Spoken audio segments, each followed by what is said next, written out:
भारतीय सेना का एक जाबाज सिपाही प्रभदयाल सिंह, श्रीगंगानगर, सूरतगढ़ मिलिट्री कैंप। ये सिर्फ एक जवान की बात नहीं कर रहा हूँ मैं, ऐसे न जाने कितने सारे जवान हैं, कितने सारे ऐसे साथी हैं जो अपनी जान से हाथ धो बैठते हैं सिर्फ मेंटल टॉर्चर की वजह से। अब यहाँ पे दो पहलू निकलते हैं। पहली बात तो ये है कि इस वीडियो में जो भी आप सुनने वाले हैं, देखने वाले हैं, वो बहुत ही कड़वा सत्य है। आमतौर पे सोशल मीडिया पे आपको देखने को मिलता है कि किस तरीके से IAS ने या किसी पुलिस वाले ने या किसी ने जनता को मारा या अपने नीचे वाले साथियों को उसने परेशान किया, चाहे वो सिविल हो या फिर CAPF हो या आर्मी हो।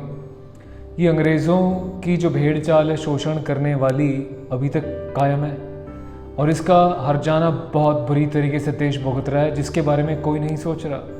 हालांकि सहायकी प्रथा के ऊपर कोर्ट में केस चल रहा है, लेकिन फिर भी न जाने कब तक फैसला आएगा और कब तक ऐसे लोग ऐसे ही मारे जाएंगे। ये पूरा मामला क्या है बहुत डिटेल में बताऊंगा। आत्मा बहुत रोती है, बहुत गुस्सा आता है, और जब मैं कहता हूँ कि जो चैनल बना है सबसे पहले देश हित में बना हुआ है, ना इसको किसी जाति धर्म से मतलब है, ना किसी डेजिग्नेशन से, ना उससे कि कौन क्या चीज़ है। जहाँ पे चीज़ गलत होती है उसको दिखाया जाता है और जो अपनी गलती सुधार लेता है उसके बाद उसके वीडियो को हटा भी दिया जाता है। अभी मामला क्या है, क्यों हमारे जवान ने खुद को ख़त्म कर लिया, इस ऑडियो क्लिप को सुनो, उसके बाद आगे बात करते हैं आपसे। सर, मैं number 18018 911N सैफर DSV Prabhdayal Singh 383 field company, जो कि 16 मार्च 2021 को इधर 815 CTC में पोस्टिंग आया था।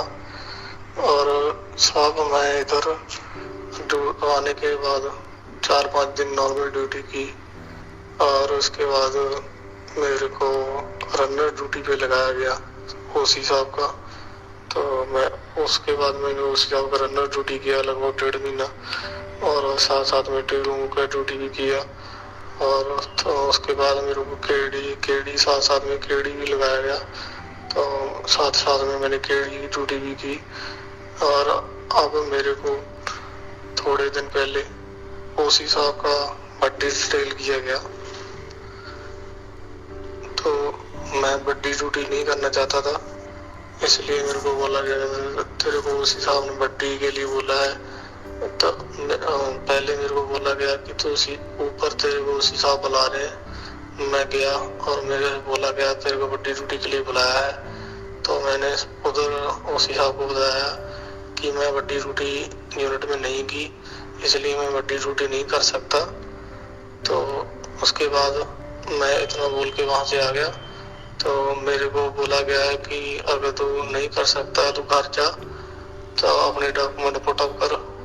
मैंने ज़्यादा कुछ नहीं बोला, मैंने इतना बोल के मैं वापस आ गया। मैं ठीक है साहब। और उसके बाद मेरे को अब 3 दिन हो गए, 3-4 दिन हो गए मेरे को परेशान किया जा रहा है और मेरे को मेंटली और फिजिकली परेशान किया जा रहा है बहुत ज़्यादा। फिजिकली मेरे को SM साहब ने बुलाया कि SM साहब मेरे को बोल रहे हैं कि तुम अगर नहीं जाएगा ऊपर, नहीं तो माफ़ी मांग साहब से, नहीं तो तेरे को ये कर देंगे, नहीं तेरे को वो कर देंगे, तेरे को सजा दिलाएंगे, तेरे को जेल भेज देंगे। और जेल में तो बोला तेरे को 422 की जेल में भेज देंगे, तेरा 10 नंबर भरवा देंगे और कुछ ना कुछ तेरे को ठोक के भेजेंगे, तेरी लाइफ खराब कर देंगे। ना तो सिविल में नौकरी कर सकता है, ना कुछ और कर सकता है। बोला गया तेरे माँ बाप इधर हाथ पैर जोड़ेंगे आके हमारे पास, और मेरे को इसलिए मेंटली डिस्टर्ब किया जा रहा है बहुत ज़्यादा। तो इस वजह से मैं आपको बताना चाहता हूँ कि, और तो OC साहब ने भी बोला अब OC साहब को प्रॉमिस किया है, मेरे सुनने में बताया है कि साहब मैं इसको पक्का इसका आई प्रॉमिस करता हूँ कि इसको 10 नंबर फॉर्म भरवाऊंगा इसका। और ये तीनों मिलकर मेरे को OC साहब, SM साहब और OC साहब, ये मेरे को बहुत परेशान किया जा रहा है इधर। और बोल रहे हैं तेरा ये कर देंगे, तेरा वो कर देंगे, इसलिए मैं बहुत ज़्यादा मेंटली डिस्टर्ब हो रखा है इधर। और मेरे को बहुत ज़्यादा मेंटली हरासमेंट किया जा रहा है।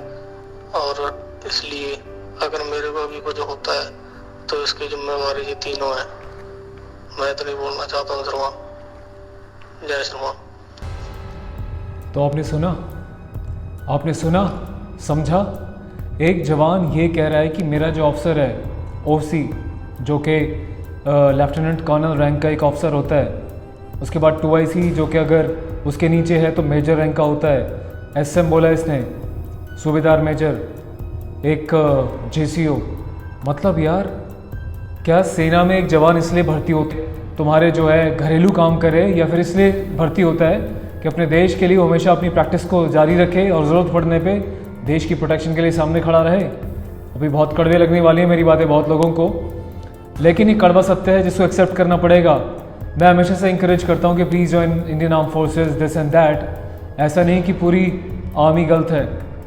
इसमें जब भी कोई ऑफिसर सेलेक्ट होता है, सबसे पहले तो उसको बहुत ठोक पीट के चेक किया जाता है कि इसका सोशल, मॉरल, एथिकल बिहेवियर कैसा है।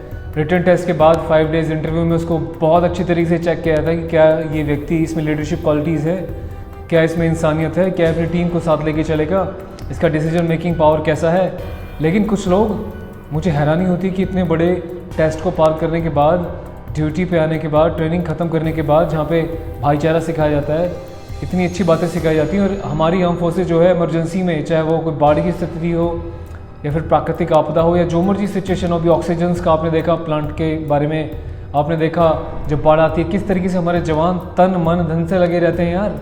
लेकिन चंद ऐसे मुट्ठी भर लोग पूरी आर्म फोर्सेस को बदनाम कर, जो हमारे जवानों के साथ अन्याय कर रहे हैं, उनको मरने पे मजबूर कर रहे हैं। फॉर्म 10 बताता हूँ मैं आपको बताता हूँ कि 2017 में, मैंने नोट कर रखी है डेट, जस्ट अ मोमेंट, 16 जनवरी 2017 एक NDTV में एक रिपोर्ट आई थी।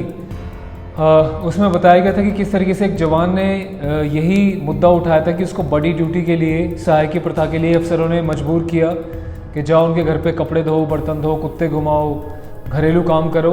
उसने मना किया तो उसको एक्सप्लॉइट करना शुरू कर दिया। उसकी गलती सिर्फ इतनी थी जवान की कि उसने PM मोदी के लिए बैठे बैठे एक पत्र लिख दिया था। पत्र लिखने के बाद जब इंक्वायरी आई तो जानते हो जवाब में क्या बोला गया? जवाब में बोला गया कि मेंटली डिस्टर्ब है, इसकी बातों में ना आए, कुछ का कुछ भी बोल देता है। तो जो फॉर्म 10 भरने की बात इस जवान के दिमाग में डाली जा रही है, ऐसे बहुत कोर्ट मार्शल से डराओगे, तुम उसकी CR खराब करने के लिए, ACR खराब करने के लिए धमकी दोगे, उनको जो है गलत जगह जो है RTO कर दोगे, गलत जगह पे पोस्टिंग करने की धमकी दोगे। ये मेरा वीडियो ना तो किसी मंत्री के लिए, ना किसी नेता के लिए, ना रक्षा मंत्री के लिए, ना ही CDS साहब के लिए। और सबसे पहली बात तो ये है कि जितने भी जवान इस टाइप के एक्सप्लॉयटेशन से गुजर रहे हैं, आपसे मेरी हाथ जोड़ के विनती है कि कोई भी आपका कुछ नहीं बिगाड़ सकता, कोई भी आपका कुछ नहीं बिगाड़ सकता। आप शिक्षित हैं, आप अपनी मेहनत से, अपने बलबूते पे पढ़ लिख के आर्मी में गए हैं, चाहे आप एक जवान हैं, चाहे आप एक JCO हैं, NCO हैं, जो मर्जी हैं आप। तो मैं तो ये बोलना चाहूँगा कि प्लीज़ ऐसा हमारे जवानों के बारे में यार कुछ सोचा जाए, चाहे एग्जाम्पल सेट किया जाए, पर कौन करेगा? सबसे बड़ा सवाल यही आता है कि कौन करेगा। कल महाराष्ट्र में मेरी एक 78-79 ईयर्स की एक बूढ़ी माँ से बात हो रही, उनका जवान बेटा मेजर याशन शहीद हो गए थे। उनकी माँ से मेरी बात होती रहती है अक्सर। उन्होंने मुझे बोला बेटा कि महाराष्ट्र में अभी तक 2 महीने से पेंशन नहीं आई है, वो 2 महीने से पेंशन नहीं आई। मैंने बोला माँ आप चिंता मत करो, अकाउंट में मैं पैसे भेज देता हूँ। बोली ना बेटा ऐसी कोई दिक्कत नहीं मुझे। तो यार कितनी बड़ी अफसोस की बात है यार, भारतीय सेना का एक ऑफिसर, एक मेजर जो शहीद हो जाता है, उसकी माँ भी बिना पेंशन के 2 महीने से वेट कर रही है। कहाँ सो रहा है सिस्टम यार, क्या हरकतें हो रही हैं यार। ये कई बार तो दिमाग ख़राब होता है, भेजा ख़राब होता है कि बस क्या से क्या कर लूँ, पर मजबूरी है। इस वीडियो को भाई आगे तक शेयर कीजिएगा, और ऐसे घटिया लोगों की कड़वी सच्चाई पता चलनी चाहिए। ऐसे लोगों को शर्म आनी चाहिए। ऐसे लोगों को खुद से थोड़ी बहुत शर्म हो तो रिज़ाइन करके नौकरी छोड़ देनी चाहिए, वर्दी उतार के साइड में रख देनी चाहिए, या फिर सरकार को ऐसे मामलों में इंटरफेरेंस करके ऐसे लोगों को लात मार के बाहर फेंक देना चाहिए। ख्याल रखिएगा अपना। जय हिंद।